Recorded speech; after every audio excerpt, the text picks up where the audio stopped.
Bonjour, Alexis Destombes, fondateur de Josmos.fr. Aujourd'hui, je vais vous présenter la gamme d'adoucisseurs la plus économique. Alors, cet adoucisseur se présente en 3 tailles différentes. D'abord un modèle 5 litres, puis un modèle 7 litres et enfin un modèle 14 litres. C'est un modèle qui est à la fois très compact, vous le verrez en termes de largeur, ça passe vraiment partout.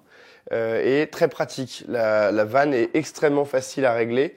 D'ailleurs, on détaille le réglage dans une autre vidéo que vous retrouverez sur la même page. Il est aussi fourni avec tout ce qu'il faut. Vous avez des flexibles pour l'entrée et la sortie.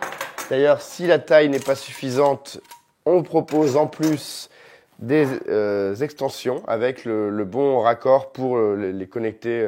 Vous pouvez en connecter plusieurs ensemble pour aller à plusieurs mètres si vous voulez. On livre aussi un tuyau pour l'évacuation des eaux lorsque vous régénérez votre résine, avec tout un petit tas de joints, de téflon pour bien gérer l'étanchéité. Et vous avez même une clé pour ouvrir la bonbonne de résine qui est à l'intérieur, pour éventuellement, au bout de 5-6 ans, changer la résine de votre adoucisseur. C'est quelque chose qui se fait.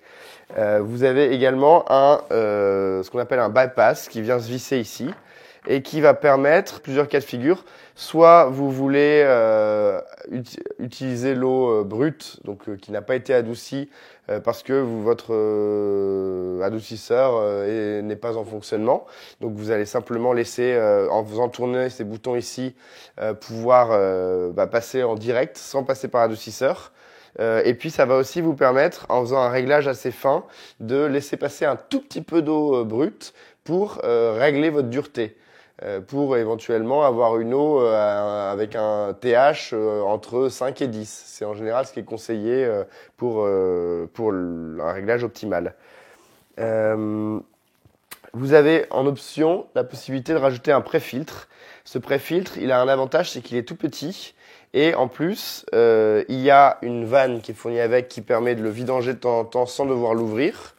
Et puis, en plus, le filtre ne se change pas. C'est-à-dire que c'est des microfibres de métal qui vont filtrer vraiment toutes les impuretés. Et vous avez juste à le dévisser pour aller, je vais le faire tout de suite, hop, pour nettoyer ce filtre.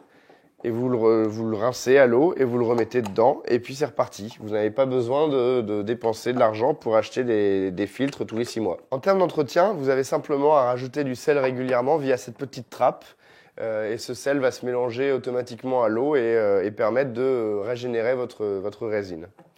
Le montage, si vous avez besoin, est décrit plus bas sur la page et vous permettra de le faire soit vous-même, soit de savoir ce que le plombier aura à faire quand il interviendra. Pour résumer, cet adoucisseur est très pratique, très compact et très économique.